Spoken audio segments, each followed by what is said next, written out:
Ladies and gentlemen, my name, well, who I am is irrelevant, but what I'm about to tell you is everything. This is the moment. This is why we're here. In JR's words, this is how you put butts in the seats. This is what you're doing. This is what brings you to the dance, and all the analogies in between. This is the clash at the castle for the biggest, the richest, the prize in the business of the WWE, the WWE Undisputed Universal Championship. This is the big one, folks, the biggest of the big, the granddaddy of them all. This is what you have come to see. It is Roman Reigns in his unprecedented in the modern era of 2 full calendar year reign in a dominant fashion too.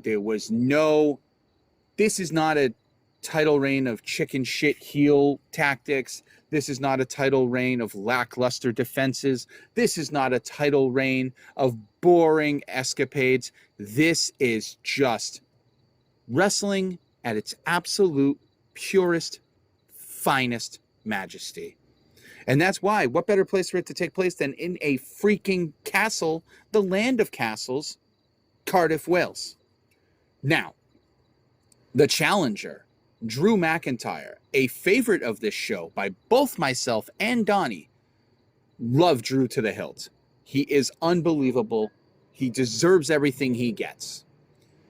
This has been booked for a long while as a very big day. This was not another Saudi pay-per-view. This was not another specialty pay-per-view that they threw together. This was almost WrestleMania-esque. Because for Cardiff, this is WrestleMania. They haven't had SummerSlam, WrestleMania, anything like that in 30 years. So this is the biggest show that they could possibly attend and put on. And like I said, the crowd was fire all night. This will probably be my longest section of the night review because this one deserves the most attention. This one had so much going for it. One, it had the mystique of Roman's unprecedented reign. Two, it had an amazing redemption story told from Drew, which is, the man won the Royal Rumble in 2020, defeating Brock Lesnar, knocking him out of the ring, and just was going to be a great clash. He was bound for greatness. WrestleMania was written in the stars. It was going to be an awesome Andre Hogan-esque fight. And then COVID happened. Shit went awry. People threw plans together very lackluster last minute. And we got a empty stadium with no fanfare. And it was basically essentially like you're at a performance plant, the power plant in WCW. And Drew won the title in a very quick and decisive fashion. And it was sad because Brock's heart wasn't in it.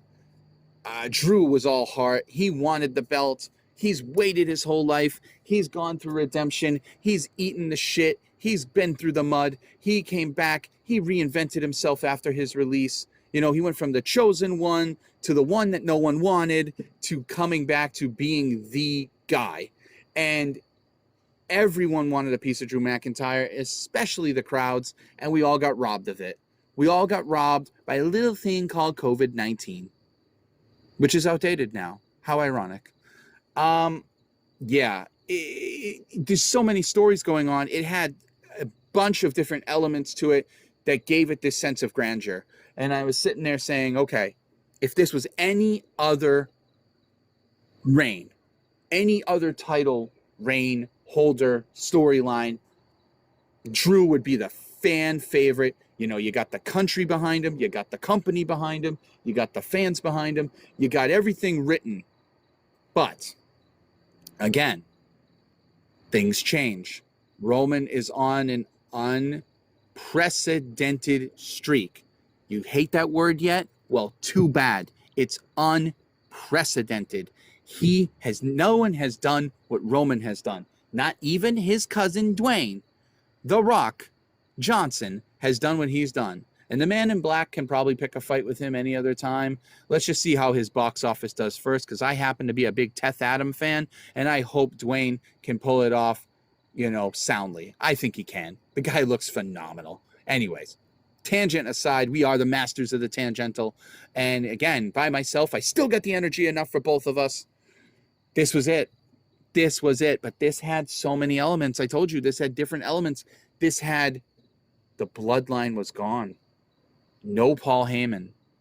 No big grandiose announcement with the booming voice and, the only Donnie calls himself the excellence of elocution. Well, guess what? Paul Heyman takes that title every day and twice on Sunday, but he wasn't there tonight.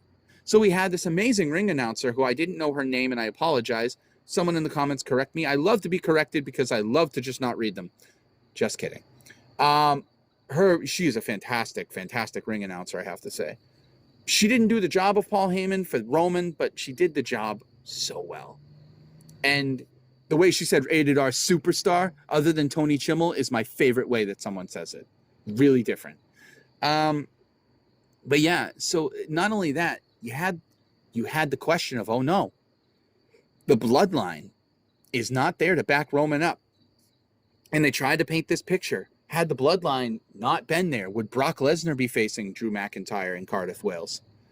Very interesting retrospective, very interesting point. We all know that points don't matter unless they're on the tip of a sword, whatever. And Drew came out with a heavy sword. He was ready to go. I mean, this was the elation from a crowd that this man deserved for 3 years. This is what he deserved.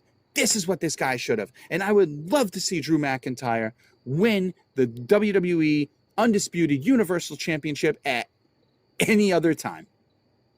Any other time. Not with Roman Reigns. Here's why, folks. I told you this was going to be a long one. Long-winded. This is what you're here for. Roman has beaten Drew multiple times.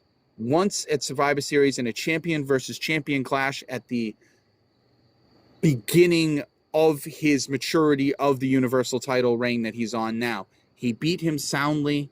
He beat him decisively. It was the same problem that I had with Brock Lesnar going against Roman once again, because they fought each other multiple times. And yeah, with that, it just, you have to feel for Drew. You do have to feel for Drew. You have to feel for the whole situation. I know, if you could tell, there was a pause. There was a bit of a pause, and my apologies, folks. I got a little derailed in my thoughts, but I promise I'll bring the train back on track. Yes, so as I was saying, Brock Lesnar, I had a problem with him going against him like I have Drew McIntyre a problem going against Roman Reigns, because it becomes the Goldberg problem. When you have something this big, this monumental, this important, the problem becomes, how do you solve it? It's like a show at the peak of its popularity. How do you solve the ending? How do you stick the landing without it being a total failure, without everything you've all waited for to pay off? And that was the question. Could Drew win the big one against Roman, since he's never won? And you also had the fact that Roman hasn't been pinned in a singles competition or pinned since 2019. So not only is he on a reign, but he's just undefeated in so many aspects of his era. So it's like, listen, I love Drew McIntyre as much as the next person, as much as maybe many people in Wales. But is he the right guy at this time to beat Roman? I say no. But does it matter what I say? They're going to have the match anyway. So with that being said, let's go on. The match was great. It built, it aged like fine wine. It got better and better as it went on. It started slow. Really like the story of how the crowd got into Roman's head and how disgusted he was with them not being enamored and knowing their place at his feet and acknowledging him as they freaking should. But Cardiff, Wales, whatever. They didn't, and that gave Drew an edge. And the announcers tried to relate it to the 12th man in football, but they referred to it as the 6th man in basketball. So whatever. But yes, the crowd, the home field advantage, the crowd having, 62,000 people, and it was a real 62,000, not superimposed 62,000 with a green screen. That place was hopping fire. And, that gave Drew an edge, that Roman was off his game. Every time Roman started getting going, Drew just kept shutting him down. And the one thing I noticed tonight that I've never noticed before, Roman's a big dude. He's imposing. That's the thing that makes this title reign so great. He's got it on all factors. He doesn't give up size to many people. But with Drew McIntyre, there's a substantial amount of size that he gives up. Substantial amount of height and girth. So Drew's no slouch, and Roman looks like he's got it. So I thought it was interesting, that dynamic of it. You had Roman looking up to Drew talking trash. I thought that was so cool. And it's something you don't see often. And I thought that was good.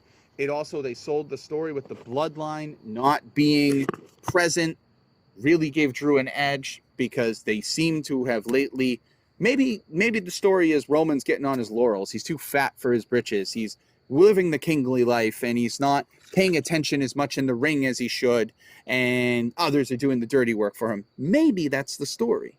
However, this got him back to grassroots. This got him back to, he is the man. He is the guy, and he is your tribal chief, and he's about to show you why. And all it took for this match to flip-flop around was once they showed Scarlett, who, God, don't stop showing Scarlett, and Karrion Kross at ringside, I thought it was great, because it was the little distraction that that Roman needed to turn things around in his favor. And it worked. It was what needed to happen. It was absolutely what needed to happen. I thought it was perfect for what they told, and Roman started getting traction, and Roman started getting, behind, and you could tell he started to feeling that championship oats, and he was grunting at the crowd, and he was barking at the crowd, and he was, taunting them. And Roman is a good trash talker. I've never noticed this throughout his other iterations, that he was so good. He's just so good all around. I don't know why I wasn't a fan of him anymore, but that's irrelevant. If Roman ever asked me, I've been a fan since day one, Oos. And yeah, so it was back and forth, power move. You knew it was going to happen. Roman was trying to grind him down, but Drew had an answer for everything Roman had, and it just kept going. And I was just, the part of me every time you watch a Roman Reigns match now is like watching the Patriots or the Bucks go into the championship. That heart pounding palpitation when they come close to losing is terrifying. It's terrifying when you know that this could be the moment that the fluke comes through, that, just a quick flash and boom, it's over. It's petrifying. And there was quite a few of those in this, because once Drew, I was waiting for the Claymore, and then I was thinking, this is the Triple H era. This is not the Vince McMahon era, who would probably have Roman champion for another 10 years, which I wouldn't be very mad at. But the thing is, if they were ever going to put the belt on Drew, the time is now. And I figured Triple H, if anyone was going to do the shock and awe and undo the old man's work and pull the trigger, it would be Triple H. So I watched with bated breath, and a Claymore hit. My heart jumped out of my throat. Roman kicked out, but it was like a 2.999, and he kicked out. Then it was a Superman punch. Then it was a spear. Then it was the back and forth, almost like a THQ game. And then all of a sudden, boom, a spear. And you thought it was a 3, but Roman accosted Charles Robinson, and he's like, hey, what the hell? What are you doing? I can't believe this. This is crazy. That's a 3. And you thought he was going to assault him and take the easy way out, which I'm glad they didn't. I've been waiting the whole time for Karrion Kross to just jump in. I said, okay, when it gets to the pinnacle, Karrion Kross is going to jump in right before the 3 count. Ding, ding, ding. Disqualification, set up a program, whatever. It will work. The fans won't be happy. People will be mad, but I don't think Drew's going to get it. And then came the Claymore kick from behind while Roman was talking to the ref. Not to the face, but to the back of the head, something we haven't seen. And then I said, oh, shit. Oh, shit. I said, well, the ref's knocked out, and like my cohort says, they're China dolls anyway, so it doesn't matter. They're not getting back in. But then they brought in a new ref, a la ECW with Rob Van Dam, and I said, oh no, and it was 1, 2, and I almost wet myself, and boom, he kicked out. Thank God. And no, I'm sorry, it was 1, 2, and then you see the ref pulled out, and the ref is pulled out by a hooded man who looked a lot like Jey Uso until he ripped off his hood, and it was Silo Sikoa of NXT, the third Rikishi's son, the triple Uso. So we got some trios action here, and we got a new debut, and the bloodline's been getting stale, and what better way to beef up the bloodline than put in another Uso? And boom, they did. And of course, the distraction was just enough. And Roman got the 3 count. And yes, Cardiff was pissed. And yes, Cardiff was mad. But I also think Cardiff got a great spectacle. And I also was very happy with the way this book was booked, because Drew didn't get...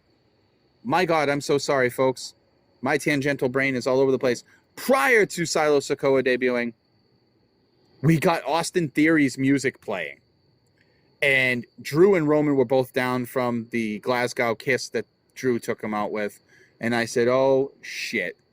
This is it.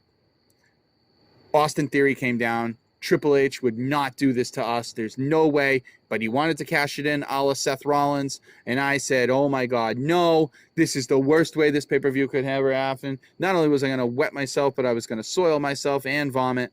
And thank God, right before he uttered the words, I want to Tyson Fury from the barricade, cracked Austin Fury, knocked his ass, dropped him like a sack of potatoes. That guy's worthless. Thank God he dropped Austin Theory. And then the match went on. It was Drew and Roman. I can't remember all the specifics. I'm very sorry, but I'm not editing this because that's how we roll on this channel. And then Silo Sikoa came in, broke up the count, and then we got our ending. And we got our retention. And the 2-year reign is protected. And rightfully so. Again, it was the right call. It was the right move. Listen, not everyone can be... There's no shame in being the 2s.